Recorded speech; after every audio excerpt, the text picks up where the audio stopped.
Hello બેનો, મિયા ક્લોથમાં સ્વાગત છે તમારું ફરી એક વખત. આપણી પાસે જે પ્રસંગમાં પહેરાય ને એવી પહેરું બધા કોટનમાં માંગતા હતા. જે સિલ્ક બેઝ ઉપર આવે ને એવું બધું અત્યારે આપણી પાસે બધું કોટનમાં આવ્યું છે. જોઈ શકો છો વર્કનું ફિનિશિંગ, આખું હેન્ડવર્ક, ખાટલી વર્ક રહેવાનું છે. નીચે આખામાં આવી રીતના બુટ્ટા આપેલા છે, પ્રિન્સેસ કટ, અને આખી 3 પીસ પેર રહેવાની છે. આ એનો બોટમ પ્લાઝો રહેવાનો છે, મસ્ત મિયોની સાથેનો પ્લાઝો રહેવાનો છે.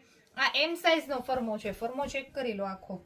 આ એમ સાઇઝનો ફર્મો છે, બહુ જ મસ્ત ફર્મા રહેવાના છે. એનો દુપટ્ટો પણ આખો મસ્ત કોટનનો દુપટ્ટો રહેવાનો છે. આખો પીસ એક ઓવરવ્યૂ કરાવી દઉં છું. આખો દુપટ્ટો કોટનનો. એનામાં બીજો કલર સાઇઝ રહેવાની છે એમ થી લઈ અને XXL. આ પ્રસંગે પહેર્યું હોય ને તોય તમને સારું લાગે, અને એકદમ સોફ્ટ ફેબ્રિક. રેટ ઓનલી 1050 નો રેટ રહેવાનો છે. એનામાં બીજું કચ્છી વર્કમાં આ એનો બીજો કલર, યલો કલર, બહુ જ મસ્ત વર્ક સાથે 1050 માં નવી આઈટમ એડ થઈ ગઈ છે. આ બધું ટોટલ પ્યોર કોટન છે, કોઈ જ ફેબ્રિક મિક્સ નથી, પ્યોર કોટન. અને આ મલનો દુપટ્ટો આવશે. આખો દુપટ્ટામાં પણ મસ્ત વર્ક છે. બધામાં સાઈઝ એમ થી લઈ અને XXL ની સાઈઝ. આનો બીજો પિંક કલર, બહુ જ મસ્ત કલર ઓપ્શન. તો જલ્દીથી વિઝિટ કરજો મિયા ક્લોથની.